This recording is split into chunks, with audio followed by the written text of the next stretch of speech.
ತೊಂದರೆ ಕೊಡೋದು 3 ಅಭ್ಯಾಸಗಳಿದೆ. ಅದರಿಂದ ನಾವು ಹೊರಗೆ ಬರಬೇಕು. ಯಾವ ತೊಂದರೆ ಕೊಡುತ್ತೆ ಅಂದರೆ ಸ್ಮಾರ್ಟಾಗಿ ಇರೋ ಹಾಗೆ ತೋರಿಸ್ಕೊಳ್ಳೋದು ಮಾಡಬೇಡಿ. ಸ್ಮಾರ್ಟಾಗಿ ಇರಿ. ಒಂದು.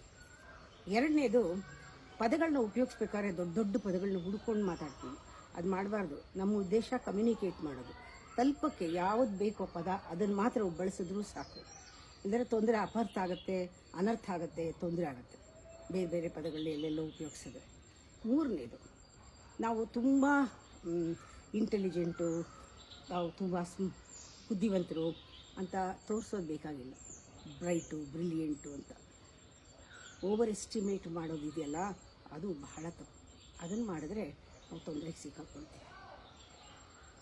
ಕೆಲವು ಸತಿ ನಮ್ಮ ಐಡೆಂಟಿಫಿಕೇಷನು ನೆಗೆಟಿವೂ ಮಾಡಿಬಿಡ್ತೀವಿ. ನಾನು ತುಂಬ ಕೇರ್ಲೆಸ್ಸು ಅಂತ ಅಂದ್ಕೊಂಬಿಡೋದು, ಐಡೆಂಟಿಫೈ ಮಾಡ್ಕೊಳ್ಳೋದು, ನಾನು ಭಾಳ ಶ್ಯಾಬಿ, ನಾನು ಗಲೀಜು, ನಾನು ಕ್ಲೀನ್ ಇಲ್ಲ ಅಂತ. ಹಾಗೆ ಬಂದುಬಿಟ್ರೆ ಮನಸ್ಸಿಗೆ ಅದು ಆ ಥರ ಅಂದ್ಕೊಳ್ತಾ ಇದ್ದರೆ ಅದೇ ಆಗ್ಬಿಡ್ತೀರ. ಯದ್ಭಾವಂ ತದ್ಭವತಿ ಅಂತ. ಇದೆಲ್ಲ ಕೆಲವು ನೋಟಿಸ್ ಮಾಡಿದ್ರೆ ನಾವು ಬೆಸ್ಟ್ ಪರ್ಸನ್ ಆಗೋಕ್ಕೆ ಸಾಧ್ಯ.